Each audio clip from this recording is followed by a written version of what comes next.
Okay, so in this video, we are going to be looking at well, uh, some three-dimensional vector geometry. And what we're going to consider really is we're going to be looking at lines, and then at the end, we look at some plane. And we're going to look at it in terms of three-dimensional space. So I know most of the mathematics you have been doing, you always dealt with two-dimensional space, right? Where you're dealing with a coordinate plane, right? The space is just two-dimensional, XY, right? The XY plane. You've been used to that. In this part of the course, we're going to go a little higher now, and we're going to deal with three-dimensional space. And you can actually see on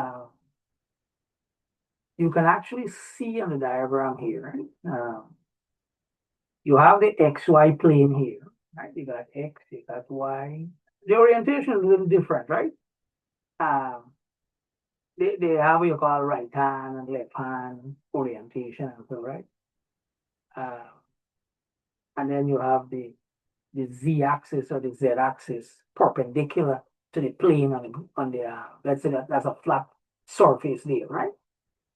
So you have to get used to working in three-dimensional space now, right? Not just like if you have a coordinate, you have just an X coordinate and a Y coordinate. So you just add another one, X, Y, and then a Z coordinate.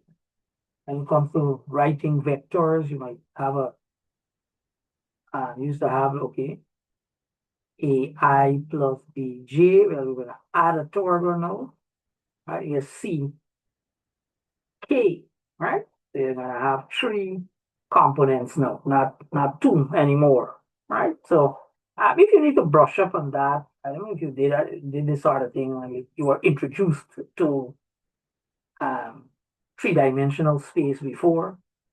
Um, it depends what you did in the other courses and so, but you can probably just YouTube it, get some, a bit of introduction to three-dimensional space, right? And that's for you to do. What we're going to be concerned with, as I said before, we'll look at lines first, right? Let's talk about lines. And basically, when you talk about the equation of a line, um, even though you're dealing with three-dimensional space and so, right, and you're using vector notation, the principle is the same. When you are doing your CXC stuff, maybe you're teaching that level, and so well, what you do, you say, okay, y is equals to mx plus c. That's the basic equation there, right?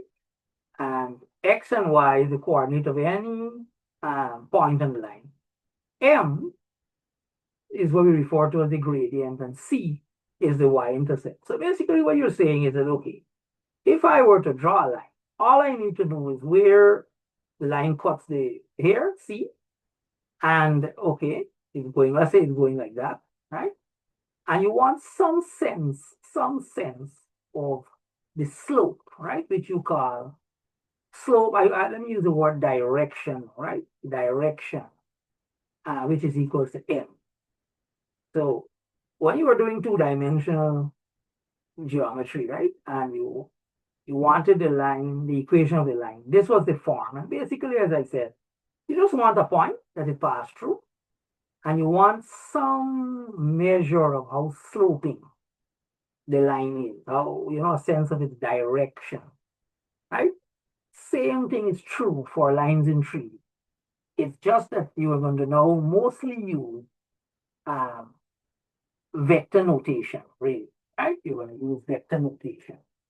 So let me go back. I'll try to use this diagram that is here.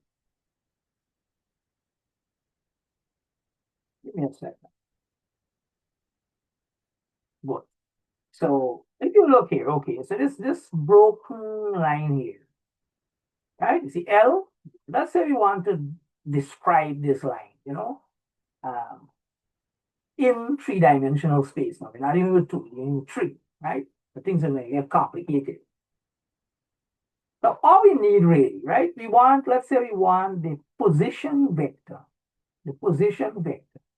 of any point at this line. So in this case, let's say R, this R here. R is the position vector of any point. That's this point here, right? That doesn't have to be there. It can be anywhere on this line, right? It can be here, it can be there, it can be a little farther along, it can be this way, right? But remember, I don't want to confuse you at the beginning. So if you want any point on that line, right? What they're telling you is you need, first of all, a point on the line. That's what you're seeing here, right? That's a point on the line, and the position vector of it is R subscript 0, right? So you have to get a point. Just like when you were dealing with two dimensions, you needed the C intercept, right? Isn't that so? Or any other point. I think there are ways, once you know the gradient, any other point on the line will suffice, and you're able to get the equation of the line. Same thing here. You need a point, right? You need a point, right? And well, from that you can figure out the position vector. The position vector is basically from the origin to that point, right? That's a position vector. And what you also need is a sense of the direction of this line. So look here, this line is going this way, and there's a vector that is parallel to that line. So this vector can give us some sense of how sloping this line is, its direction, right? So we're going to use vector V to give us the direction. So the point P naught, right, is like, remember, you needed a point to find the equation of a line in 2D. And now you need a gradient, right? But instead of gradient, we're going to use what we call a direction vector, right? And that now is going to help us to come up with the equation of a line. And we're really talking about the vector equation of the line, right? And we're going to describe it using vector geometry now, right? Good. So how do we do that? So let's look here, right? It's a shame that that diagram has gone up out of sight. I'll have to replicate it back here, right? All right. So what we realize is that from that diagram there, P subscript O to P, right? P subscript O P, that vector, is equivalent to or equal to some parameter, right? Some scalar value, some scalar parameter T times the direction vector. That's true. Let's go back to see that, right?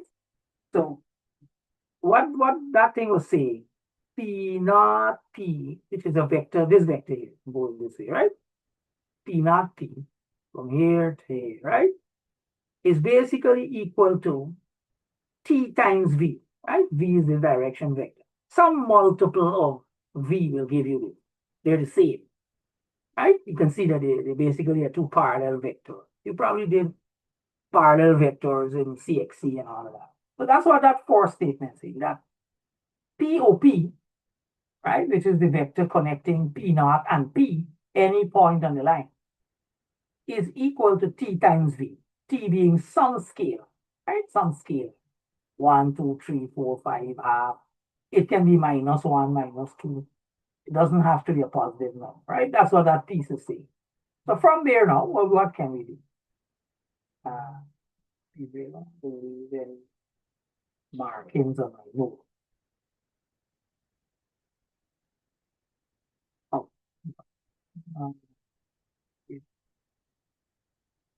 Come down back here now. So we got that relationship. So we're going to manipulate it a little. So what they're telling you then is that POP is also equal to, well, R is the position vector of any point on the line. Remember that? We said that? So that minus R naught is actually equal to POP as well, right? So let me go back why we say POP. Let me go back to, so R there, this R, right? As they rightly said, P, what is it? PO, P, the vector P subscript O is equals to R naught minus R, right? I don't know if you know your vector. Remember that thing? Okay. If you go from here, right? From here to there, then there to there, it's equivalent to that, right? So basically, if you were to use triangular vectors, right? R naught, sorry, R is going to be equal to R naught minus P subscript P, right? Right? I'm wrong. R naught plus, yes. So this plus that gives you that, right? That's the CXC stuff thing. So if I were to take this, did I do that right?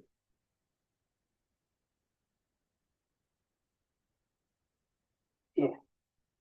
If I were to take this over here, I'll have R minus R naught equal P subscript P, right?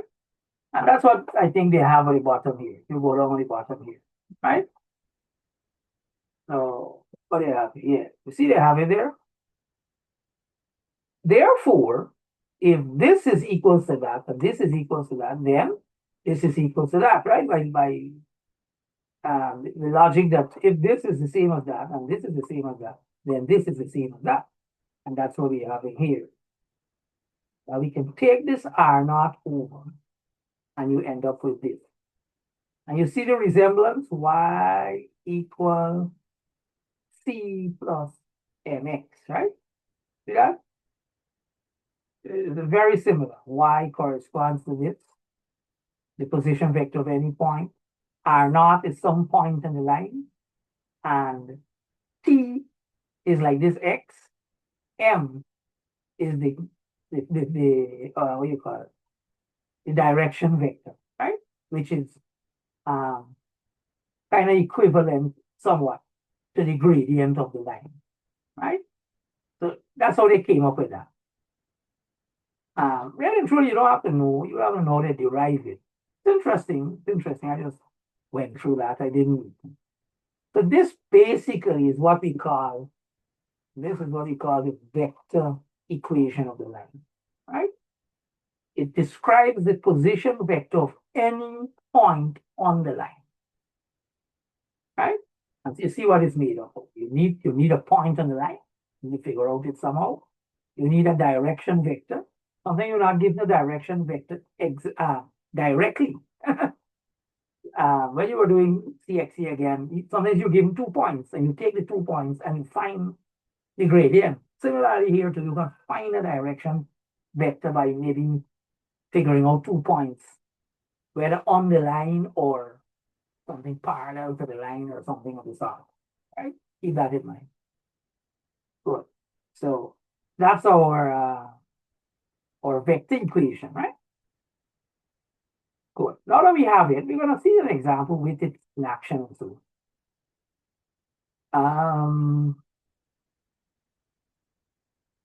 Yeah, well, they're going to tell you when t is negative, and so you're going in a negative direction of the line.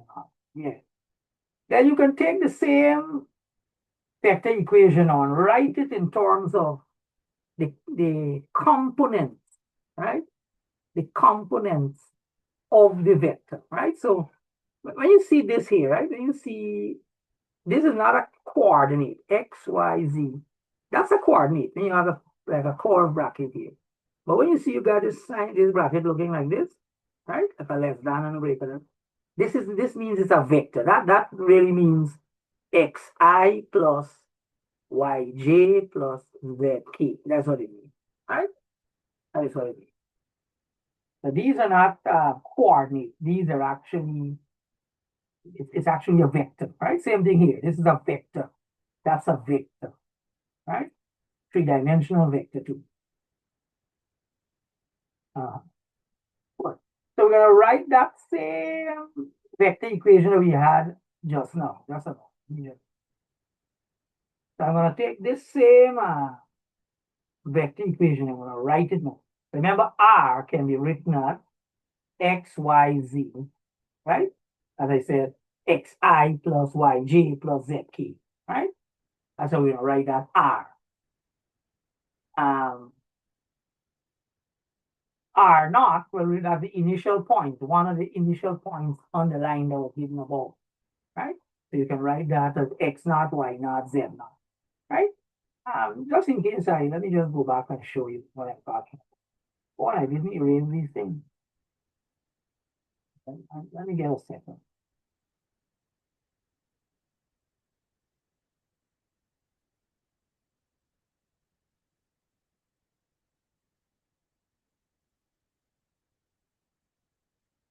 Okay. So here, you remember R, the position vector R. This point P has x, y, z. So the position vector of R will be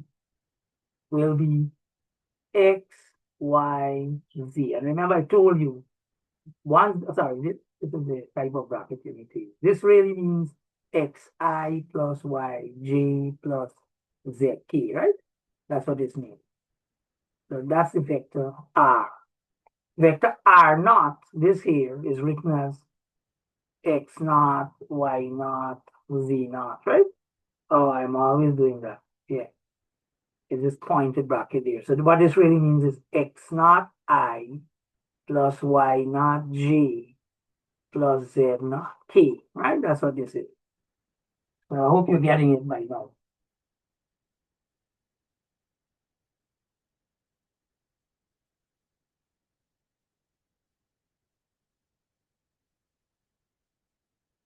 Good. So we're writing, and similarly, vector v, is some multiple of uh, what is it? X, Y. Yeah. Well, yes. They're just, they don't know the numbers, right? We don't know. We don't know in this case, right? A, B, C. We're just choosing some point, right? That's a vector through that point, parallel to our line. So we're going to just name it T times ABC. So the vector V is just some vector that passes through ABC, the coordinate ABC, which is the point, times T, right? Good. So when we equate those, we can add them up, they kind of add them up, x naught plus TA, y naught plus TB, z naught plus TC, right? And put them as one. You add these two values, put them as one, right? Good. And you equate coefficients. So x will be equal to x naught plus AT. Y is going to be equal to y naught plus BT. And z is going to be equal to z naught plus CT, right? So this is just the vector equation, kind of written back a little differently with the various components, right? Now we have what we call a parametric equation, right? And this is why we say it's a parametric equation. X, Y, and Z is written in terms of a parameter, T, right? Because T can change, can take on values of 1, 2, 3, 4, -1, -2, -3, and so on, right? That's what we're saying here. Good. So that's the parametric form of the line. And then you can take it and make T the subject in every case and equate all of them, right? So you take this one, make T the subject. Take this one, make T the subject. Take this one, make T the subject. And then, well, if all of them is equal to T, you can equate them now, right? You get this form, right? And this is what now we refer to as the symmetric equation of the line, right? So you're kind of in these two last ones, the parametric and the symmetric form. You kind of move away from this not geometric, this vector form of writing the equation of a line in 3D, right? You're moving away from it. So yeah, as a matter of fact, you can actually use the same equation here, this parametric form and this symmetric form, and do lines in 2D as well, right? We can do that. It's just that, but we don't want to go into that. I mean, when I teach a normal class and you have all the time in the world, 13 odd weeks to play around with, I usually start from a line in 2D and then we extend it to a line in 3D. All that happens is that there is no Z. There's no Z here, right? There is no Z there. There is no Z here. This part come out, and this is there, right? And you're dealing with 2D. Good. And by now, you can actually figure out some shortcuts. And as you see various examples, you can see some shortcuts to quickly write the equation of a line, right? Whether be it in symmetric form, parametric, or even the vector equation of the line, right?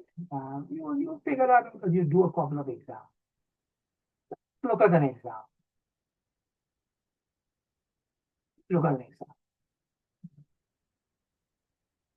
So I'm wondering, something I didn't make this thing as big as I should.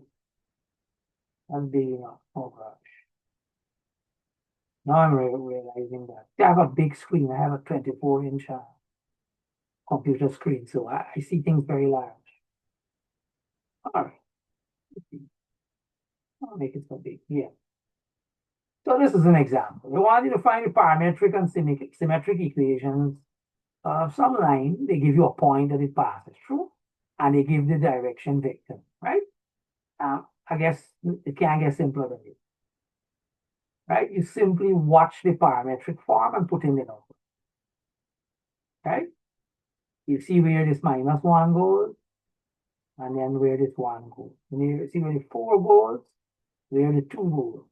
See where the 2 goes here, and where the 3 goes here. It's just, you slavishly follow the pattern, right? It's very mechanical. Down here now, the symmetric forms, you make T the subject and equate everything, you get that, right? And you can actually see that, right? Take this -1 over there, there's nothing to divide by, you get that. Take the -4 over here and divide by the 2, you get that. Take the 2 over there and divide by 3, you get that, right? Simple as that. Now look at this one. In this case, what is this next one? That one is so simple. Oh, I need to catch my breath. Today is very, very hot. In this case, they didn't give you the vector that the line is parallel to, but they give you 2 points. And right away, you remember from your CXC class, if you're teaching CXC, you're probably teaching the. There are times when they don't give you the gradient, but they give you 2 points. And with that now, you can find the gradient, and then you can use one of the points to find the equation of the line, right? Cool. And that's what's happening here. They're taking P1, P2, and they're making the vector, right? The direction vector. So P1, P2, what they did, they actually took 2 minus that 1, 4 minus this 2, 1 minus the 3, and they make this here is the direction vector, right? They make the direction vector, right? So basically, let me just quickly, okay, let's say this is the line, P1 is here, P1 is there, and P2 is there, right? So to create this direction vector, you simply subtract the coordinates of this from this one, right? And I guess you would know from your little bit of knowledge of vectors. OP, remember OP1 plus P1, P2, P2 is equals to OP2, right? You know this, right? So this here is equals to this subtracted, and that's where they got this from, right? And once you get the direction vector, you either use this point or this point, right? I think what they did here is they use 1, 2, 3. That's this. They use this point. You can use this point to see if you get the same line. You can go ahead and do that, right? And you can use this point, no problem. But they use this one, and this is your symmetric equation. You can use the other one and see if it's a different line you get, and why you think the line is different or the same. That's for you to do on your own. So that's a little twist there to that one. Here they're talking about a line segment, and with this now, with this parameter t, you can restrict a line. You know, usually when we think of a line, we think of a line being extended infinitely in both directions, right? In that direction and that direction.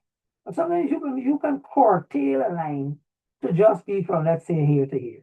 All you got to do to have that is restrict the value of t. Let t be from some number to some number, and that will give you not an infinite line, but a line segment. Right? I'm not going to go into that too much.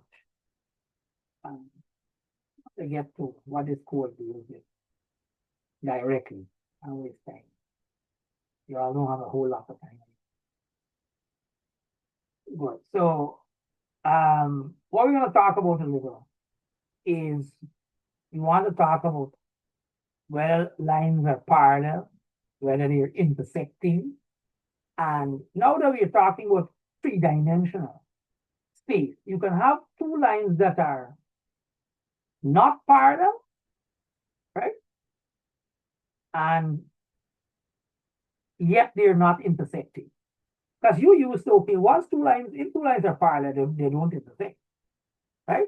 But you can have two lines that are not parallel and yet not intersecting. The simple reason being we're dealing with three-dimensional space. So what can happen if you were to look at three-dimensional space? You can have a line, let's say, all right, on this plane, right?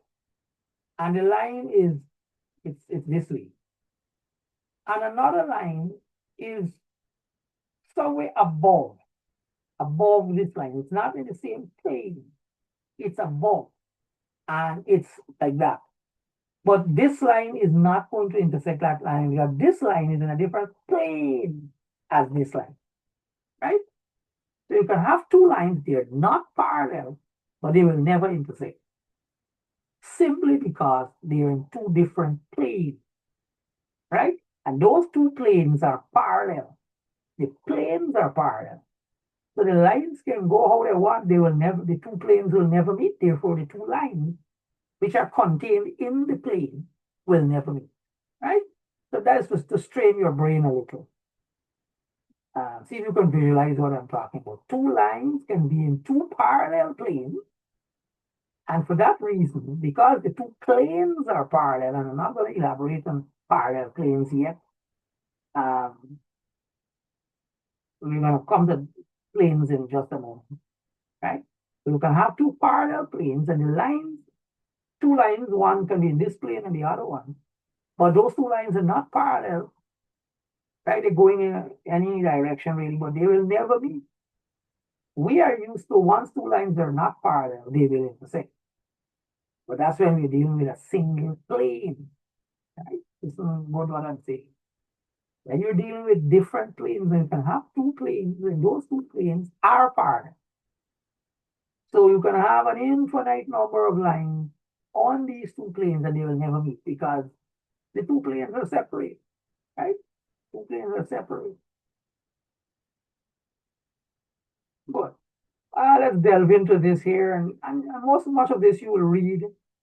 I am going to attach a student presentation that deals with lines. I'll also attach one that deals with planes as well. And they will delve in, the students actually delve in a little deeply into examples of intersecting lines, parallel lines, and what we call skew lines. Skew lines, as I said, they are on two parallel planes. Just that because the two planes are parallel, the two planes will never intersect, and therefore all the lines on one plane whether parallel or not, the lines in the other plane will never intersect, right? Uh, Maybe what you could do is I'm thinking if you could type that on the internet, visualizing two lines on two parallel planes, uh, if they can give you a visualization, all those are things you can do on your own. Yeah. So, what they're telling you here. So the key to figuring out whether two lines are parallel, whether two lines intersect, and whether two lines are skewed, right? So they're saying two lines are parallel if their direction vectors are parallel, right? Um, you got to be careful with it, right? As it doesn't take into account skew lines, right? Um, so good. So we look at that. If two lines are not parallel, we can find if they intersect. That is, if there exist values of the parameters in their equation which produce the same point, right? So for some, like they give you R, right? They give you two lines here. R naught plus TV and R naught plus SC. If for some value of R, T and S, we can find a single point that is common to both lines, well then we have a situation where you have an intersecting line, right? But as I said, you can have situations where you do have two lines, their direction vectors are parallel, and you might want to think, oh, their direction vectors are not parallel, and you might want to think that they do intersect. As I said, you can have a situation where they don't intersect. That situation is where you just can't find a common point, right? Um, and when you do planes, you're going to get into, well, all right, how do you know that two planes are parallel? And if the two lines are on those two planes, well, definitely they don't intersect, they are skewed, right? Good. Mm, let's see if I can get into an example here. Good. So here we have, all right, we have two lines, L1. They give you a point through which L1 goes through, and they give you the direction vector, okay. They give you the line 2, L2.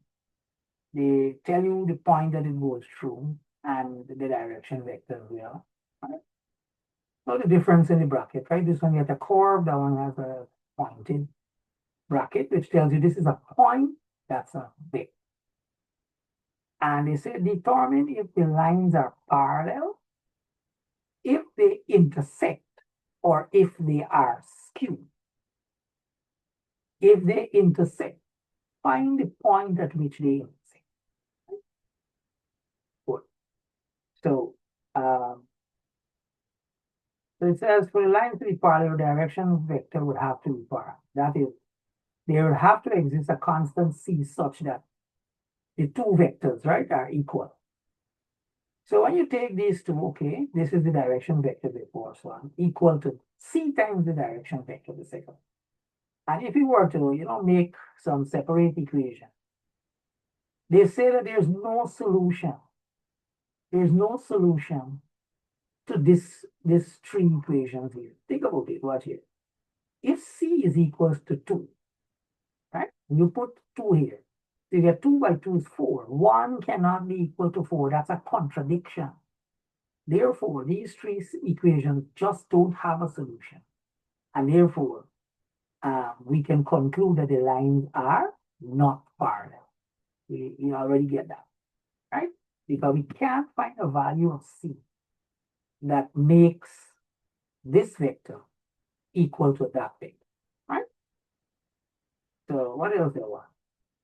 Determine the lines are parallel, so they're not parallel. Do they intersect or are they skewed?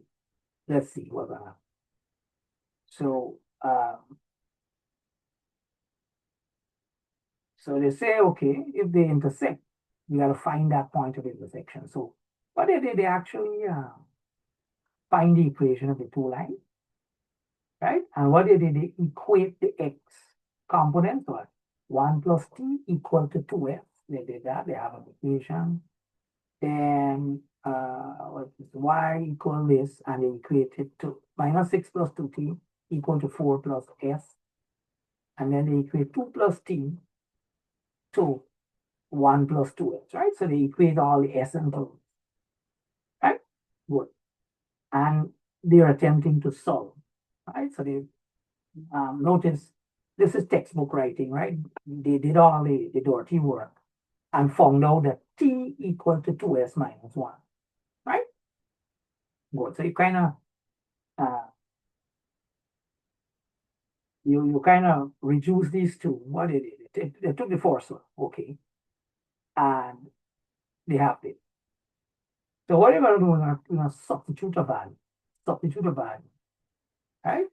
And what is it? They substitute. If we substitute in equation two, oh, you're taking this. No, sorry. I think I got that wrong. They take the t value from equation one, substitute it in equation two, right? So they're using the method of substitution. And from that, we're getting a value s equal 4, right? So they're going to take this 4 and put it back maybe in here and get a value for t. So when we get s and t, when we get those two values, we take those two values and put it in the third equation and see if it satisfies it. And let's see what happens. So they get a value for s, they get a value for t. And when you substitute it in the third equation, look at what happens. You get 9 equal 9. So it satisfies the third equation. And therefore, we have a situation where these two lines do intersect, which tells you they're not parallel, but they are on the same plane and they intersect. I think I know why they didn't have a situation where they're skew here, because we haven't dealt with planes yet. When you have two planes where they are parallel, you will have skew lines there, right? So keep that in mind. They don't want to give you a pair of skew lines because you only have skew lines when you're dealing with two different planes, right? And here it is, they found the point of intersection, right? 8, 8, 9. They even have here how you can find the angle, right? The angle between two lines. And they're telling you that, well, the angle between two lines will simply be angle between their two vectors, right? The angle between the two direction vectors. How do they do that? Well, this is, I don't know if you ever come across this in, well, you haven't done linear algebra so yet, but there is something called a dot product, right? And basically your dot product, you see this thing on top here? There's a relationship between the angle between two vectors and what they call a dot product. And this is the magnitude of u and v, right? So the dot product of two vectors. If you have two vectors, the dot product of u and v is simply 1 by 2. That's how they get this 2. This 2 by this 1, that's how they get this 2. And this 1 by that 2, that's how they get 2, right? And the magnitude of u, well, you take all these numbers, the square root of 1 square plus 2 square plus 1 square. And the magnitude of that is going to be 2 square plus 2 square plus 1 square plus 2 square. Right? Magnitude of the 2. That's how you get that. And you work that out, you get it. If you want to know a little bit more about dot product of two vectors, product or vector, please type this into YouTube. And when you are at it, looking at dot product, do not forget to look at what we call cross product of two vectors, because this is going to come in handy in just a moment when we do planes and so, right? So look up what's the dot product of two vectors and what's the cross product of two vectors. They're extremely helpful.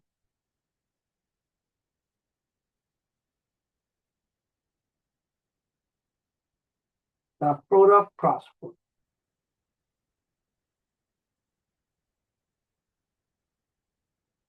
We'll go down to you. Sure. All right. Uh, oh, this is a nice example too. Maybe I'll close lines off of this here, right? So you have a some line and you want to know where it intersects the coordinate plane. So remember you got when you got x, y, and z, you would have the xy plane, you have the xy plane, you have the xz plane, and then you have the yz plane. Right? And you just have to know, well, what's happening then on the xy plane, right? So they simply say on the xy plane, z is 0. You just put 0 here, right? And you solve for t, and then you put that in there and there. And you will get where it intersects the xy plane. And the others are the same. On the xz plane, y is 0, right? So you put 0 here, you solve for t, put that in there and there, and you get this, and so on. And so it's a nice problem. Right? Where a line intersects the various planes, right? The xy, the yz, the xz, that sort of thing. This is a nice summary here, right? So yeah, that's a bit there on line, right? I want to pause a little here because I just want to pause it.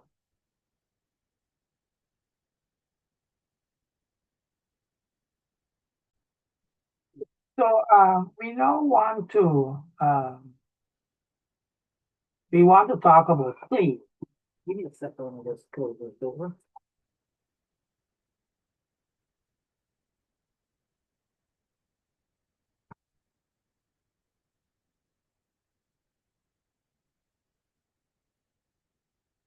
Yeah.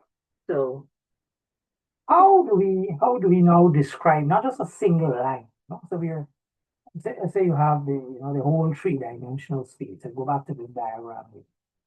I'm borrowing from it. So you don't want to describe a single line in the three-dimensional space, but you want to describe a whole plane, as you see in the diagram here. This whole plane. How can you describe every single vector on this plane? How can we do it? Well, one of the things, there was the need for us to be able to do that. So, this is one idea. What I did was identify, first of all, something called a normal vector to the plane, right? It doesn't have to be here, it can be anywhere, but it's perpendicular to the plane. And then they relate this normal vector to all vectors on this plane by something called the dot product, right? I just mentioned the dot product for you to research what the dot product is. If you have not done so, please pause and go to YouTube, just ask what's the dot product. And basically, what the dot product can help us do is to find the angle between two vectors. In this case, when the dot product of two vectors is equal to 0, when the dot product of two vectors equals 0, one of the telling things is that the two vectors are actually perpendicular to one another. Right? So whenever two vectors, their dot product equals 0, it means that those two vectors are perpendicular. So we're going to borrow from that idea, right? It will describe a plane. Give me a second to erase everything. Good. So we're going to take that idea. So we have a normal vector. Let's call it ABC, right? N equal ABC, and any point on the plane will be X, Y, Z, and a particular point that you know on the plane is, let's call it P0, which is X0, Y0, Z0. And use that idea, this whole idea, that when two vectors are perpendicular, their dot product is 0. And that's what they're telling you. If n, which is the perpendicular vector, the normal vector, and p naught p, which is from, all right, let me go from here, p naught to p, that's a vector, right? That's a vector. So p naught is a known point on the plane, p being any point on the plane. So the vector connecting p naught with any point on the plane, if those two, n dot p naught p is equal to 0, well, basically, p, right? P describes all points on the plane, right? That is what this equation is really saying, right? That if this is true, if this relationship is true, n dot, this is not multiplied, means dot, right? The dot product, p naught p equals 0, then p, right? The point P, let me write that differently. The point P, which is x, y, z, is any point on a plane that is normal to n. Well, if n is normal to the plane, then all of these vectors will be normal to that, right? Meaning they're at right angle. If it's any point on the plane is perpendicular to this normal vector, as well as P naught is on the plane, a known point on the plane, basically, right? So that's basically, to be honest, that's the equation of a plane in a nutshell, right? It's really a dot product equals 0. Elaborate some more on it, right? Good. So we take the same equation, we're gonna write it with the components inside, A, B, C, well, P naught P, this is how we're gonna write the various components, right? All of that, the dot product equals 0. And as you have, well, if you have done your research and I explained before, you're going to take A times x minus x naught, that's one product there. B times this, and then C times that, add all up. That's how you calculate dot product, right? Very, very simple. Very, very simple arithmetic. And this is a form. This is one form, right? What's happening here now is that if you were to remove the bracket, you're going to get ax plus by plus cz plus a residual number. Because remember, x naught, y naught, and z naught, they're going to be numbers, right? They're going to be 1, 2, 3, 5, 10, minus 1. So those can all be broken down into a single number, d. And here you have, right, the equation of the plane written in terms of x and y and z, right? Yeah, they're telling you that the scalar equation of the plane. Different textbooks would give you different names and so, right? Sometimes you hear people say that it's the Cartesian form, right, of the plane.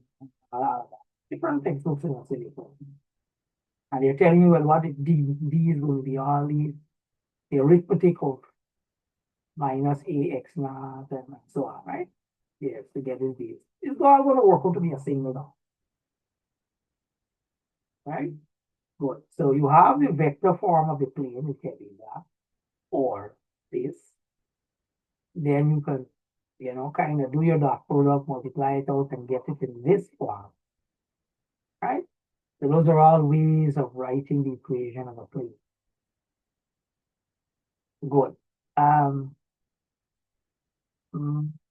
You're looking for an example. So you want the scalar equation of a plane through this point, and that's a normal vector, right? So you can, I think they are doing what here, this here, they're taking this form here, right? I think they're taking this form and they're substituting the 1, 2, 3 and the 2, 1, 4 is the side, right? And you break it down to that. Simple as that. In this case, you know a point on the plane and you know the normal vector. It's very, very easy. However, they may not tell you like that, right? They might not tell you like that. This is what was going to happen. they can give you, as this heading is saying, you can get what we call 3 points on the plane. So you have a plane, you have some plane. Let me draw it here. You have some plane. And all you know on this plane is a point here, and a point here.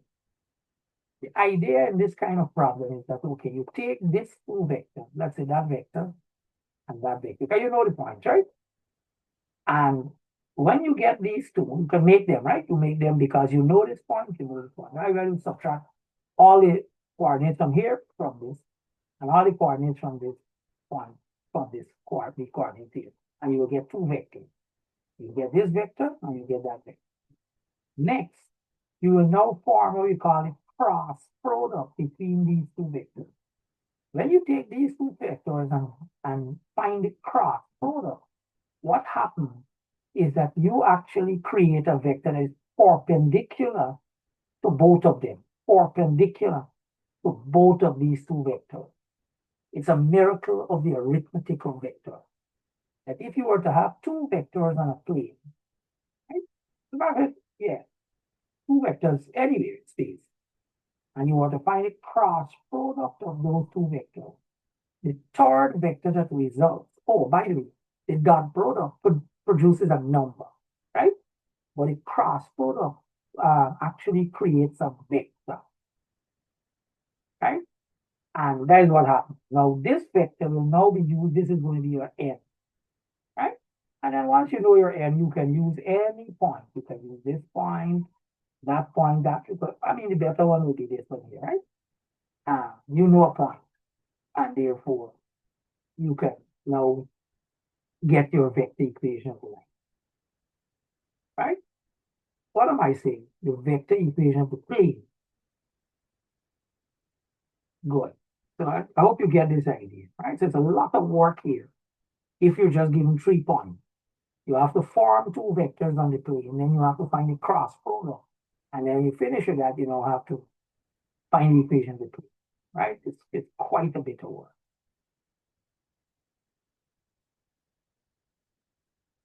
Good. So here now, all right. So we got 3 points, right? Got a point there, we got a point there, we got a point. Right? So what we're going to do is first of all find P1, P2, and then P1, P3. Okay? So P1, P2, you simply take all these here and subtract all of those. Okay? So you have 1 minus 0, you get 1. And mind you, they write it like this, so they kind of jump all the steps. So P1, P2 is going to be equal to 1, 0, 1 minus 0, 1, 1. Yeah. So 1 minus 0, you get 1. 0 minus 1, you get minus 1. 1 minus 1, you get 0, right? So that's this one here. So you write it like this, right? They kind of jump it and gone to matrices right away. So they write it like this. 1 minus 1, 0, right? And then you do P1, P3 like that, you get this here, right? Good. And your cross product now. When you do your little bit of research, let me just give you that.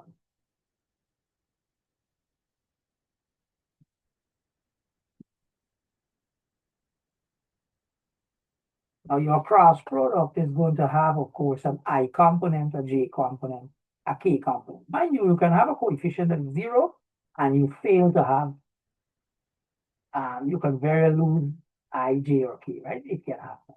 It can happen. So that's like, in a nutshell, how you really find the, what you call it, the cross product, right? Yes. So you take the two vectors that you have, put your I, J, and K there. So to get the coefficient of I, what you do basically, let me see. You cross out this this part here, right? And these numbers that are left, you find the determinant of that, right? So what is it? Minus 1 by minus 2 is 2, right? And minus uh, minus 4 by 0, minus 4 by 0. And that gives you that 2, right? It gives you 2. So that's how they got 2 there. How do you find the other one? No, it's not a hard problem. It's a little bit of what we call matrix arithmetic, right? So next you want what's going to go in front of this J, right? What's going to go there?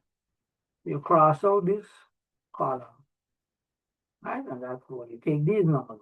1 times minus 2 is minus 2 minus 1 by 0, you're minus 2. But now you notice they have a plus inside. So there's a convention like that.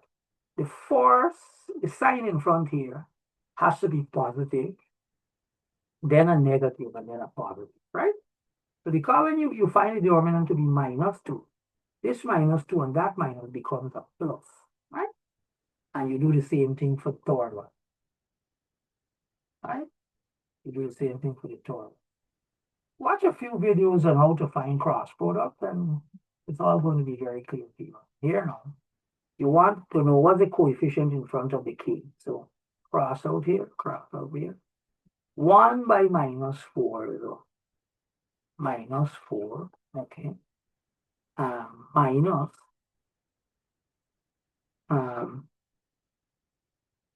1 by minus 1 by, so we get minus 4. This is going to become plus 1 equal minus 3, and that's how we get a minus 3, right? So there's no sign change here nor here, but there's a sign change in front of it, right? Matrix algebra is very, very intriguing. I've never seen something that works so well.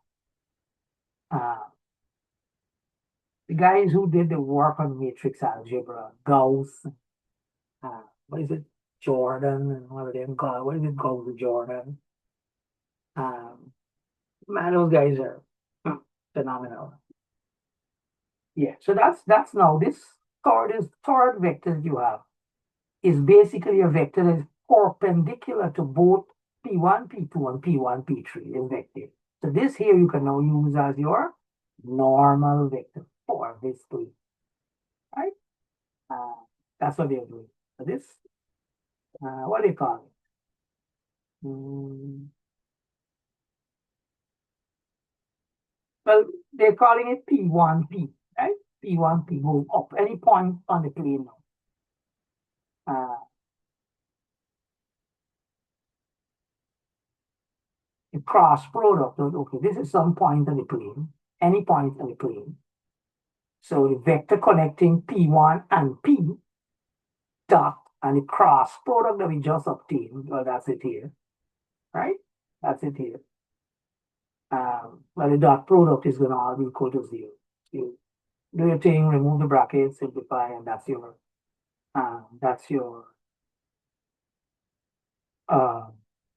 equation of the plane there, right? A lot of work, but it comes out in the end. Comes out in the end. Good. So here, they're talking a little about parallel planes, intersecting planes, right? And you will even speak of, I think in the video I'm going to send this student presentation, you will see that if two planes intersect, they intersect on a line, right? So you can actually find the line of intersection of two planes, right? If two planes are non-parallel, they will intersect, right? And remember we spoke about two planes being parallel, and a line that is on one plane may not, it might be parallel to a line on the other plane, but yet, sorry, they're non-parallel and yet not intersect. So find the angle between these two planes. You have a plane here, you have a plane here. Find the intersection. So this is a little formula, as I told you before, to find the angle between two vectors. So when you have two planes, the angle at which they intersect, I think this is hard for me to draw. If you have a plane, I don't know if I can do that. I have a plane here, and maybe another plane. Oh, you know, the normal to this plane and the normal to that plane will actually tell you the angle between the two planes, right? So that's a key.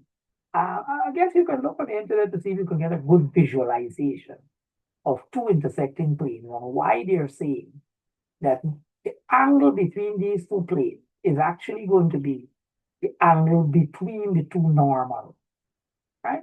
See if you can get a visualization somewhere. And that's what they're doing here, right? They're telling you the angle between the two planes is really the angle between the two normals, the N1 and N2, right? So when you get two planes, you have to first figure out what's N1, what's N2. So they're telling you from this one here, you can see the basic family coefficient here. One from here, that's your N1. And down here, N2 is going to be 1 minus 2, 3, yeah, your coefficient. They'll tell you the N2. And then you plug that in here. Now you have to find a dot product. You have to find two magnitudes, plug them in there, calculate, and here you have 72 degrees is the angle between. That's a mouthful, between the two planes, right? So the angle between two planes is one of the key things to do, right? Is to basically find the angle between the two normals. If you see the equation of the plane, try to pick out what are the two normals for these two planes and use this formula.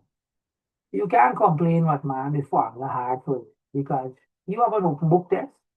You basically can have a formula sheet with all your formulas there with you, right? You can have all kinds of little notes at the side of your formula, nobody cares, right? So you have to worry about rememorizing this formula. Just use it, right? As I just mentioned, when two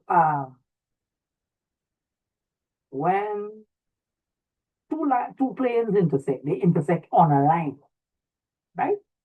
How do you find the equation of the line? So remember, I just told you that when you have the cross product of two vectors, the cross product gives you a third vector that is perpendicular to both that line and this line, right? So what they're telling you here, you can actually know, if you know that these two planes, you know their normal vector. The line of intersection of the plane, right? So if you have a plane one going this way and one going that way, and they intersect some way on this line here, right?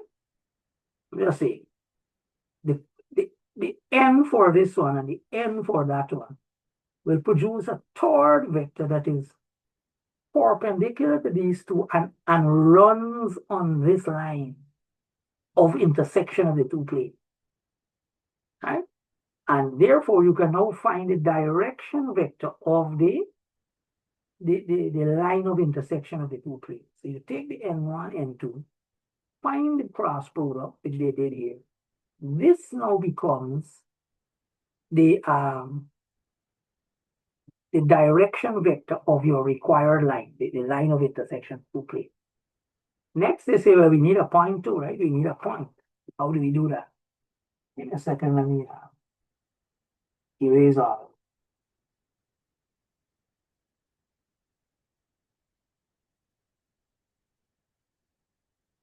Good. So to get a point,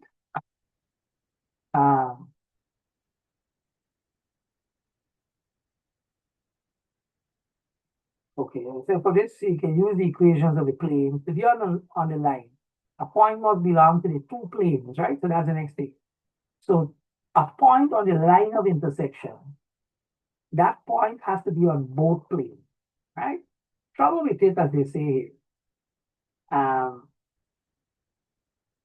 You have two equations, and we have three unknowns. So here we do it here. So we can fix one of the variables, give it some value there, right? And then solve the other two equations. So that's what they do here. Take the equation of the plane, that's what it is. Put z equals 0. right? When you do that, you get this. You now take these two and solve them simultaneously. And we now have a point, right? So we have x equal 1, y equals 0, and we said z equals 0. So we got a point. Therefore, this here is a point on the line, right? Good. So this point now, we can take this point and the direction vector 5 minus 2 minus 3. And here it is. We have our equation of the plane, right? So, sorry, the equation of the line of intersection of the two planes, right? So, yeah, nice little summary here. It's not done.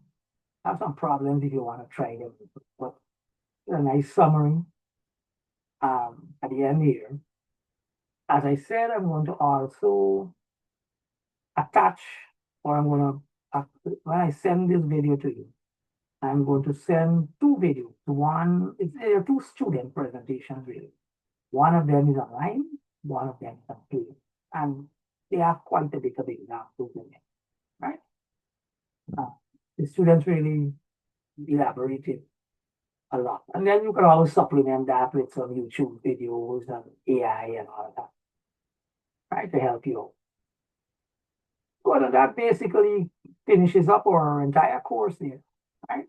You're gonna watch this video, or if you want to do it more than one time, um, I'm gonna send those two student videos to you, and you can supplement it with any amount of reading and YouTubing and so, right?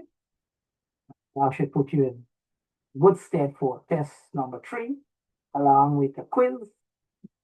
Right? I think I set a date. I did send a date to you already.